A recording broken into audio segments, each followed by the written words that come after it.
بسم اللہ الرحمن الرحیم۔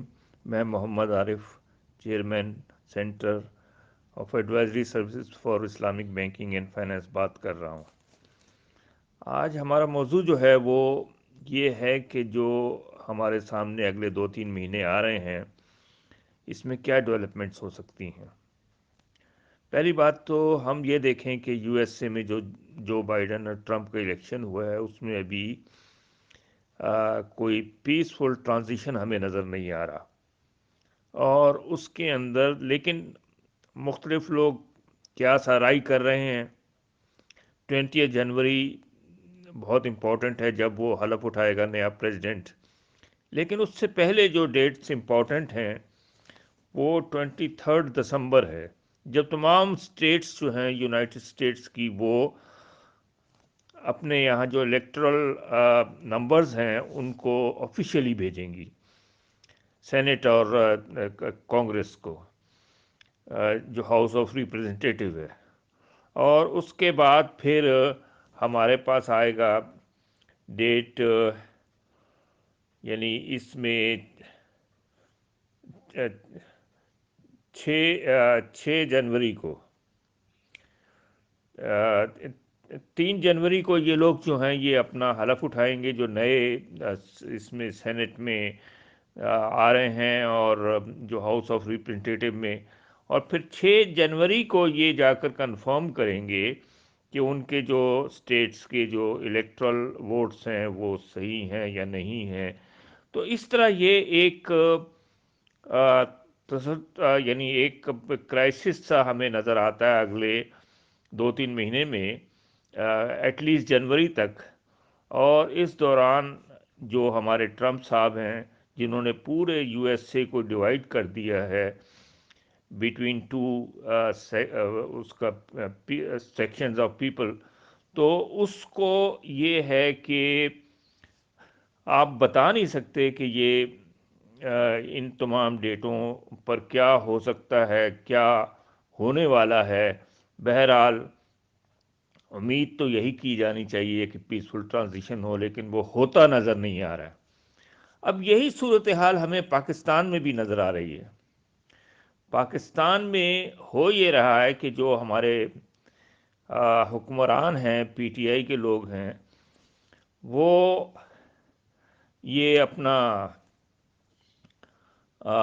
بہت دعوے کر رہے ہیں کہ ہم نے یہ کر دیا، ہم نے وہ کر دیا۔ ابھی گلگت بلتستان کا الیکشن بھی ہوا ہے۔ اب ظاہری بات ہے کہ ہمارے پاکستان میں یہ کلچر ہی نہیں ہے کہ ہم یہ ایکسپیکٹ کریں کہ اس الیکشن کے اندر گورنمنٹ کا کوئی رول نہیں ہوگا۔ بالکل ہوگا، لیکن یہ ہے کہ اب اس کے اندر جوڑ توڑ بھی ہے۔ اب مثلا خود پی ٹی آئی کے اندر جو اس کے ساتھ عمران خان کے ساتھ لوگ بیٹھے ہیں، وہ کل تک پی ایم ایل این اور پیپلز پارٹی میں تھے۔ تو یہ ہمارے یہاں کی روایت اور ہمارا کلچر ہے جو ہم ابھی تک اس کو توڑ نہیں سکے ہیں۔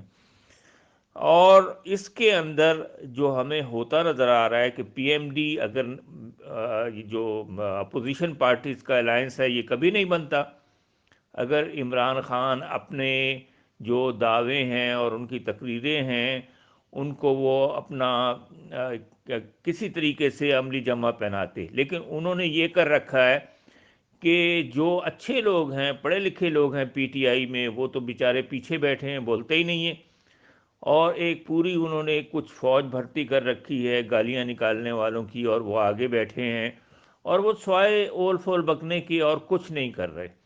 اب جہاں تک یہ دعوے ہیں، روزانہ دعوے ہوتے ہیں اس کے اندر کہ ہماری معیشت سنبھل رہی ہے، ہماری معیشت امپروو کر رہی ہے۔ اب یہ فگرز ہیں جو کہ کسی کنٹری کے اندر بھی اوپر نیچے ہوتے رہتے ہیں۔ انفلیشن ہمارا ٹھیک ہے 7.3% پر آ گیا ہے 11 سے، لیکن آپ یہ دیکھیں کہ جو پرائیویٹ سیکٹر کا کریڈٹ ہے وہ نیگیٹو میں چلا گیا 50 بلین میں۔ اس کا مطلب بزنس جو کلاس ہے وہ اس پر اعتماد نہیں کر رہی گورنمنٹ پر۔ اور پھر ہمارا کرنٹ ٹھیک ہے، کرنٹ اکاؤنٹ بیلنس ہمارا یہ تقریباً 792 بلین سے پازیٹیو ہو گیا ہے Q3 میں، جو ہمارا اس سال کا ہے۔ انکریز جو، لیکن اس کے ساتھ ہی جو ٹوٹل ڈیٹس ہیں ہمارے، وہ 2019 کی نسبت اگر ہم دیکھیں تو تقریباً کوئی 5 ٹریلین سے ان میں اضافہ ہوا ہے. تو یہ ظاہری بات ہے کہ یہ چیزیں، لیکن اصل بات یہ ہے پاکستان میں جو جس کی طرف کوئی بھی اشارہ نہیں کرتا، وہ یہ کہ یہ تمام فیگرز کس کے لیے میٹر کرتی ہیں. ہمارے یہاں ایلیٹس کے لیے، ہمارے یہاں ان لوگوں کے لیے جن کا وسائل پر کنٹرول اور قبضہ ہے. تو وہ اپنے فائدے کے لیے، ان کو تو فائدہ ہو سکتا ہے اور فائدہ ہو رہا ہوگا ایکسپورٹ امپورٹ یا اس حوالے سے، یا دوسرے اپنا کنسٹرکشن کے حوالے سے یا فیکٹریز کے حوالے سے، لیکن عام آدمی کو کیا فائدہ ہو رہا ہے؟ امپلائمنٹ جو ہے وہ خاص اس میں امپرومنٹ ہمیں نظر نہیں آتا کیوں. اور ویسے بھی ہمارا جو ہے وہ تقریباً 50% جو ہمارے لوگ ہیں، لیبر کلاس ہے، وہ رورل ایریا سے بلانگ کرتے ہیں. اور اس سال ہمارے یہاں کپاس کی فصل بھی 40% کم ہوئی ہے، اور ہمارے ویٹ کا بھی مسئلہ ہے، ہمارے شوگر کا بھی مسئلہ ہے. اور اب یہ سب حکومت یہ کہہ کے لوگوں کو بہلا رہی ہے کہ ہم باہر سے امپورٹ کر رہے ہیں. بھائی آپ ایگریکلچر بیسڈ کنٹری ہیں، لیکن آپ کل تک یہ دعوے کرتے تھے کہ بھائی ہم ایکسپورٹ کرنے کی پوزیشن میں آ رہے ہیں، اور آپ نے ایکسپورٹ کی بھی چیزیں. لیکن اس کے بعد جب کرائسس نمودار ہوئے تو آپ نے پھر وہی چیزیں باہر سے امپورٹ کرنی شروع کر دیں، جس سے آپ کی کاسٹ بڑھ گئی. تو یہ جو چیزیں ہیں اس سے اچھا پھر مہنگائی کی وہی حالت ہے. یعنی ٹھیک ہے آپ کا انفلیشن اوور آل نیچے آیا ہے، لیکن باقی جو کھانے پینے کی چیزیں ہیں اور دوسری چیزیں ہیں وہ لوگوں کی پہنچ سے باہر ہیں. اور ان میں اگر ڈالر ہمارا تھوڑا سا 10 روپے بہتر ہوا ہے، تو یہ نہیں کہ کوئی 50-60 روپے پچھلے 2 سالوں کے اندر وہ خراب بھی ہوا تھا، یعنی وہ اس میں ڈیپریسیشن بھی آیا تھا. تو یہ چیزیں ہیں جو ہمیں آئی ایم ایف کے ساتھ آپ کے مسئلے، ایف اے ٹی ایف کے ساتھ آپ کے مسئلے. اچھا اب اس سلسلے میں ان کا موقف صرف یہ ایک ہوتا ہے ہماری حکومت کا کہ یہ انڈیا کروا رہا ہے. بھائی آپ ایک انڈیپینڈنٹ کنٹری ہیں، آپ اپنے معاملات کو ہینڈل کریں. آپ کو پتہ ہے انڈیا آپ کا دوست تو نہیں ہے، تو پھر آپ اپنی پالیسی کو خود وضع کریں. لیکن آپ پالیسی اس لیے وضع نہیں کر سکتے. ابھی کل شبر زیدی صاحب کا جو ان کے ساتھ عمران خان کے ساتھ کام کر رہے تھے ایف بی آر میں، ان کا بیان ہے کہ جناب جب بھی میں نے یہ فیصلہ کیا کہ جو کرپٹ لوگ ہیں ان کے خلاف ایکشن لوں، تو عمران خان نے مجھ سے کہا کہ نہیں جی یہ تو ہمارے فائنینسر ہیں، ان کو آپ ایک طرف کر دیں. اب سوال یہ پیدا ہوتا ہے کہ فائنینسر بھی عمران خان کے ایک طرف ہو گئے، جو ان کے پنجاب میں چیف منسٹر ہیں، ان کے جو یعنی جو لوگوں کو انہوں نے نوازا ہے اس کو بھی آپ کرپشن نہیں کہتے. آپ کہتے ہیں کہ یہ تو پولیٹکس کی وہ یعنی اے بی سی ڈی میں شامل ہے. تو بھائی پھر آپ کرنا کیا چاہتے ہیں؟ اور اسی وجہ سے ہمارے ملک میں بھی یہ انتشار بڑھتا ہوا نظر آ رہا ہے. اور یہ 3 مہینے جو ہیں ہمارے لیے بھی بہت امپورٹنٹ ہیں. جب تک ہمارے سینٹ کے الیکشن نہیں ہو جاتے، ہم تو یہی دعا کریں گے کہ ٹھیک ہے عمران صاحب ہی رہیں، ہمیں کیا. لیکن بات یہ ہے کہ اس کو ایک اسٹیٹس مین بننا پڑے گا. یعنی ایسا کرنا پڑے گا کہ ملک میں تمام قوتیں جو ہیں وہ اس کے ساتھ ہوں، اس کے معاملات کو ڈیل کرنے میں. اس میں اپوزیشن بھی شامل ہے.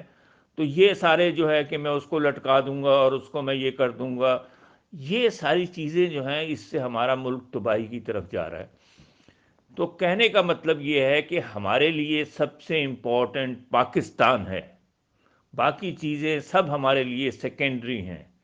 تو یہ چیزیں یہاں کوئی مطلب ہے کہ ہم کوئی کرکٹ کا میچ نہیں کھیل رہے، بلکہ ہم یہاں پر 22 کروڑ عوام کو مینج کرنا چاہتے ہیں اور ان کو اچھی زندگی دینا چاہتے ہیں. اور یہ کنٹری جو ہے یہ تمام اس وقت تک کرائسس سے نہیں نکل سکتا جب تک یہاں جو ایلیٹس ہیں اور وہ لوگ ہیں جو پیسے والے ہیں، جو آبادی کا 5% یا 2% کے قریب ہیں، تمام اختیارات ان کے ہاتھ میں نہیں، جب تک ان سے نہیں لیے جاتے اور ان کو مطلب ہے کہ محدود نہیں کیا جاتا، ٹیکسز ان سے ریکور نہیں کیے جاتے اور دوسرے معاملات ان سے سیٹل نہیں کیے جاتے. تو یہ ساری چیزیں ہیں جس میں ہمیں امریکہ اور پاکستان میں بڑھتے ہوئے کرائسس نظر آ رہے ہیں. ہم تو دعائی کر سکتے ہیں، لیکن بہرحال ہمیں کوشش بھی کرنی چاہیے کہ ہم صحیح بات کو سپورٹ کریں. شکریہ.